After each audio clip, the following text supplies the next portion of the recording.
Now, welcome to another weekend ramble, where this time, what's the topic? It's kind of a angry realization. Okay. I'm kind of getting upset with Dave Filoni just recycling Star Wars. Okay. Hear me out. This is his first live-action project that he has written entirely by himself. Of course, I'm speaking of Ahsoka. Yes. The entire everything in it was just stuff he recycled from his previous works. Well, not everything. We got Balin and Shin. Balin and Shin, okay. We've got Mara Jade 2.0, random Lost Jedi who's working to fulfill one of his recycled storylines. I wouldn't call her Mara J 2.0. No. But I get what you're saying. They're the only original-ish characters that he made-ish. Okay. And all they're doing is Balin's entire purpose here is to continue his Mortis story arc that he never finished. I will finish what you started. No, he only finishes what he starts. Yes. I will finish what I started. And then he's like, let's make this huge other galaxy. And you know what we're going to do? We're going to fill it with Night Sisters. I will agree the galaxy's name is Dave's Unfinished Works. You should call this an aggressive negotiations. You've been a little sick, and now you're coming out of the box hot here. It's because I'm still sick, and sick is angry. I think they can hear a little nasally in your voice here. But I will agree with you on the other galaxy. I think we've talked about this quite a bit. I'm not so sure we needed to go to another galaxy of Dave's misfit toys. Misfit ideas, maybe. Yeah, I mean, what is the point of putting all this stuff in the other galaxy? Are we to assume the Night Sisters have this amazingly huge empire that spans the universe, essentially? No, because there were 3 of them and a bunch of ones that were still sleeping. Yeah, but what? Okay, so it's implied at one point that the Night Sisters might be having problems with something else. Mm-hmm. Are they struggling with the Mortis gods or Abeloth or whatever is in that Which beacon of light? Which is still all recycled stuff from him. Well, sure. I mean, I guess I'm just throwing the question out there. I think I just want an original idea out of Dave. We got to keep in mind these are original ideas that he is expanding on and carrying forward. It's not Mortis, for example, was actually kind of George's idea, believe it or not. Okay, so is he just poaching all of George's ideas? But the world between worlds, for better or worse, that seems to be pretty much entirely Dave's idea. I think I'm just disappointed because I'm thinking back that everything in this show that was deemed as really good was just recycled content. He went to the world between worlds. Well, she's done that before. He decided, I'm going to take the Purgle to a new galaxy because we've done that. We have to continue the plot thread from Rebels to finish, we have to go find Ezra. Whoop, that's going to lead to Thrawn. Look, there's Jason. We have to throw him in there because he cameoed at the end. Well, I mean, it is the continuation of his story, though. It is, but I wanted a new idea. The one place where I will completely agree with you is the new galaxy. We went to a new galaxy and actually there's nothing new there at all. Right. That's my biggest gripe, is the new galaxy was just full of old stuff. I feel like... Maybe that's where the Zillo beasts lived. I doubt it, but... Why not? They were, dug up. But I think this could have been in the same galaxy.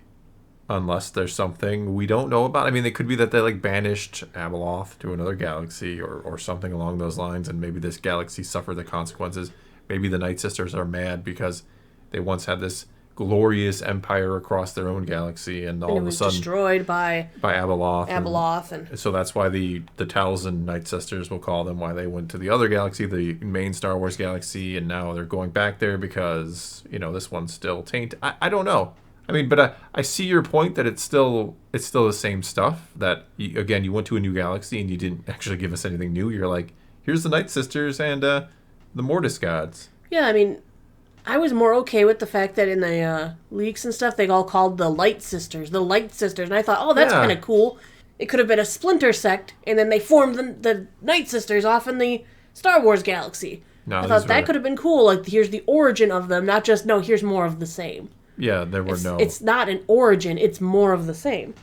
Yeah, we heard a lot of crazy rumors or quote-unquote leaks about Light Sisters. Mm-hmm. We heard about the other galaxy or the Beyond. We heard a lot of things that new Beyond, yes. Yeah, that didn't exactly pan out entirely. I was thinking this was supposed to be the galaxy that was the original ideas of the Star Wars galaxy. Yeah. Almost like something horrific happened there and everyone had to, people escaped from that galaxy, and that galaxy was pretty much condemned to ruin. The entire galaxy was ruined by something. Maybe you're right. Maybe the Purgils took everybody to another galaxy and all died here in a great battle against Abeloth. But maybe that's why they come here to die. If I am right, They didn't show us anything new. Here's my question. We covered earlier that Dave Filoni likes to keep the action going and that he cuts a lot of things, right? What if he, like, cut a bunch of this new Beyond and lights? What if there was a lot more lore to dig into that he's like, it slows the story down way too much? We went to a new galaxy that was an entirely boring place. Well, yeah, it was just a dead planet. Look, here's this dead planet. There's, like, 3 Great Mothers there with a bunch of sleeping Night Sisters. We assume, yeah. They're just the same old Night Sisters we've always seen. Nothing new there. No, they were pretty much cut We and have paste, yeah. crab people who are very mobile for reasons. The Nadi, yeah. Yes. I finally figured out what their name. People were putting that in the comments. They're pretty all the much time, the what their turtle names were. people from I call them the Wars. crab people, yeah. And then we have the bandits. Who are they banditing? Nobody knows. Are they just attacking the crab people? Because they should have decimated them by now if they're only attacking the crab people. They didn't seem to have any weapons. Yeah, I think, who are they banditing? I'm guessing the bandits, the planet is probably, polluted or inundated with kind of warrior tribes that fight each other. That's kind of the impression I got. They should have given us a better impression of that. Sure. I think there's a lot of things. I mean, Thrawn could have easily said that, or he could have rallied the planet or something. He did say nomadic tribes, I think, at some point, like plural, that this isn't the only one. Yeah, there's the bandits, and then there's the crab people. Yeah, the there is, yeah. I really do wonder, though, if there was a lot more that he wanted to go into or had and just was like, nah, it slows everything down if we dig into this. Because the editing just feels so weird sometimes. It feels like go from just like plot point to plot point to plot point, and you're like, we went to another galaxy. Like, how are we not, exploring this at all? But by not going into that, it just made everything boring and stale. Yeah, because as soon as you go to another galaxy, it's like, well, this has got to be exciting, right? We're going to see something crazy and new. Instead, as you do rightfully point out, we see the old. Mm-hmm. Nothing original out there. But I don't... so much of the storyline, like the Hera disobeying orders because a rebel's got to be a rebel, right? Yeah, like, come on. On the nose, very on the nose, yeah. Leia had to cover for her because we didn't see that coming 7 light years away. Yeah. How about parsecs? Can we use parsecs? Sure. Okay. How about galaxies? Because we can use that now. We can't use that now. Hey, there were different galaxies in the EU, but I get your point. I guess there's a fine line between this just being a continuation of Rebels and kind of, I don't want to use the word recycling. I mean, that's your choice, and I get where you're coming from. Mm-hmm. I mean, we did want that story to continue, but at the same time, yeah, we didn't really add anything really new other than Baylan and Shin, who are, a fallen Jedi, and his apprentice, who we really don't know much about what really she wants other than power. It almost feels like they're reverse echoing her and Anakin's relationship, where she walked out on Anakin, he walked out on Shin. It's kind of weird. I don't know. I think Dave was going for a lot of parallels, especially in the Master and Apprentice relationship. I mean, he wanted that everywhere, and it just kind of was like, yeah. And then we had to even end it off with like a reverse Rebel situation, where this time Ezra and Thrawn made it back, and the other... I didn't mind that. I kind of figured we were going to get that. I still think Sabine should have been sent back too. Leave Ahsoka there alone on the spiritual cool place with the Mortis gods and get Sabine out of the picture. We don't need her right now. No, they got to continue the Master and Apprentice thing. They've kind of smoothed things out. Ezra could have just trained Sabine and Jason at the same time. They're at the same level. Yeah. Yeah, but Jason would have decimated her? Yeah. Yeah, in theory. I don't know. She picked up on the Force really quick in that last episode with the, I Force pulled something. Now, Ezra, jump off the cliff. I'll push you. Even that move is recycled. Well, yeah. There's a difference between homage and recycled, and it's a fine line. Everything is a fine line, I think, in storytelling between, being a good idea because it's a callback or whatever it might be, and being a bad idea because it's a callback. And Thrawn always losing and explaining himself, just like he did in Rebels. That's horrible. He needed... we've also discussed this. He needed to have the odds against him for some reason in this instead. I mean, you can argue a bunch of Jedi are the odds against you, sure, but... it doesn't feel like it when there's 3 of them and you have a bunch of stormtroopers, a Star Destroyer. You have the advantage everywhere else other than Force ability. Well, maybe I just wanted some real stakes. Everybody survived too, which also made me mad. No, Morgan didn't. That's the problem. I think she's the one who should have survived because her story got really interesting all of a sudden. All of a sudden she got power. She got the Sword of Talzin. She's like, for Dathomir. Come on, we knew that just meant she was going to fight Ahsoka again and lose. She didn't say for the Empire. She said for Dathomir. She did. She was fighting for her people and for her home all of a sudden. We always thought she was Empire, but no, it was for her people. She got left behind. Well, they promoted her, so she... She could have answered so many of Ahsoka's questions, though, being left behind by Thrawn, maybe feeling betrayed. Maybe then the two of them sort of somehow become an ally. She could always rise again. Night Sisters do No, these sort of things. we only have other sisters there to rise her. Raise her? Yeah. Right. Yeah. So, I don't know what that was. It's all right. We'll forgive you. Or she could have done something cool like cut down Sabine. I think Sabine should have died. And I know a lot of people will disagree. That's fine. I just think you needed to do something that was really like, wow, you went there. You went there, Dave. A lot Dave. of the problems came Congrats. from the lack of hearing the conversation between Ezra and Sabine. Hearing the betrayal, the argument.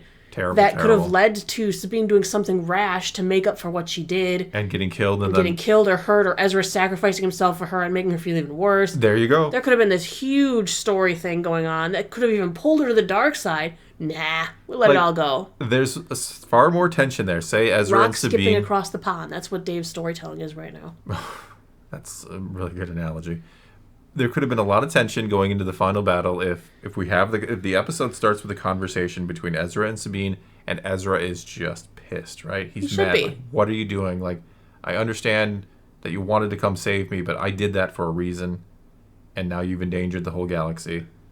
And so you then go into the final battle, and you have this, like, well, what if one of them dies and they never resolve this conflict, and the other one has to live with it? And then you carry it on, or you actually go through with it. You kill one of them, and the other one is left with that feeling of guilt. Like, that's how I ended it. Like, you say Ezra dies. Like, Sabine came here, all she did was piss him off, and he dies, and she accomplishes nothing other than Thrawn going home. Like, and that's the lesson. That's the lesson, yes. That acting on her feelings only causes trouble. That she has to think beyond them. Yes, if you want to be a Jedi, you have to think beyond the self. That is the key. I know people don't like it. They want Jedi to have attachments, but that is the message, that sometimes you have to be selfless. That is what Jedi are about. Ezra understood. He did understand. That's what he did. He wanted to save his home planet of Lothal. He wanted to remove Thrawn from the board, and he was willing to sacrifice his future, essentially. Possibly his life. He didn't know how that was his life. No, he had no idea. I mean, he realistically should have died in the transit, right? And that's why I get upset, because I feel like Dave has the potential to write a deeper story, and for some reason he's afraid to. He's keeping everything shallow, skipping along the surface of the pond, rather than delving into something deep. And so the question on that becomes, is he incapable of it? Or is he trying to mimic a Lucas who liked to keep the pace going, as he said before? Did he have like some really crazy script, which was excellent, but would have been like 40 episodes long and been way too slow for the average viewer? And, you know, some of us out there are like, well, we'd take that in a heartbeat. So which one is it? Is Dave being limited by himself because he doesn't have the ability, I should say, to write such a complex script? Or is he trying to be George Lucas? Or are there other factors behind the scenes that are like, no, we got to cut that, got to cut that, got to cut that? It's hard to say for certain. Right now, all I can say is this was the only project we've had written solely by him. Yep. And I think he had the potential to do much better. If he would have concentrated and delved into things. Yeah. He could have gotten us out to the planets faster. He could have slowed things down. He could have made just more episodes. Yes. Why do they think we're like afraid of having a longer season or longer episodes? Well, is it this a budget is a streaming reason? Service. Is it budgetary, right? Did he have ideas and they're like, well, that's way too expensive. That's going to cost us twice what we're willing to spend on your show. So you're going to have to cut some scenes out and make it flow faster, because you get 8 episodes and you're going to get like 40 minutes or X million dollars per episode. So sorry, Dave, make it work. I mean, we don't know. And I'm not trying to defend Dave. I'm not trying to attack Dave here. We don't know what happens behind the scenes. But it seems like, at face value, it seems like he doesn't have the ability to execute as well as we've seen others execute in Star Wars, like a Tony Gilroy, for example, who probably had more money, though, right? I can assume. It seems that way. It seems like Gilroy had a pretty much unlimited budget, considering everything is like on location and it looks great and so on. All I can say is that I feel a little bit disappointed. I do too. That's exactly how I describe Ahsoka. Disappointed. I don't hate it. Mm-hmm. I'm not here to bash it because I want to be mean-spirited.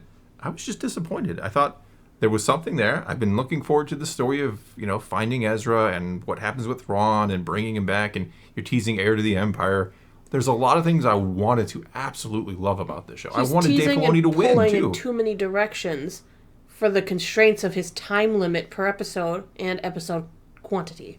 Yeah. But again, is that his fault? Or is it somebody else's? It could be. I'm Andor not saying it's not. And they could be whatever length they seem to want to be. Well, that's the thing. The longer the show goes on, like the more people have to watch, the longer they're going to stick around for your platform, right? Mm-hmm. In theory, though, of course, we're talking millions of dollars to do another episode, so who knows?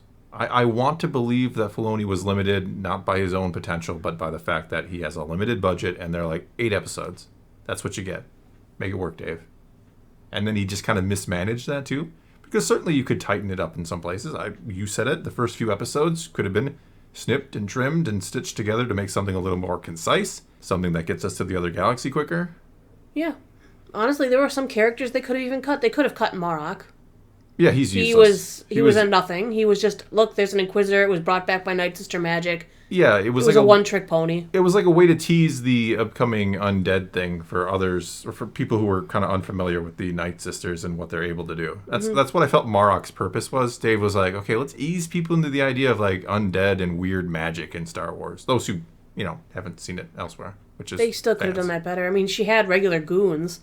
Yeah, they could have just reanimated one or two of them. Yeah, but the problem with Het is like she didn't seem to have the full-on Night Sister magic, so I don't know how she animated Marok in the first place. She needs to train harder, clearly. Well, maybe she needs to talk to Sabine. Sabine seems to be able to break through barriers pretty easily. Well, not easily. She struggled for most of the series. Most of the series, yes. All right, well, that is going to be all we got for you this time. I think we weekend rambled and aggressively negotiated long enough here. So now your turn. Take to the comments below and give us your thoughts on anything and everything we discussed here. Do you think Filoni just doesn't have it when it comes to telling a grandiose story? Or do you think he just has limits that, there's no way to get around? Whatever the case may be, leave those comments below. Let's talk some Star Wars, and until next time, thanks for watching.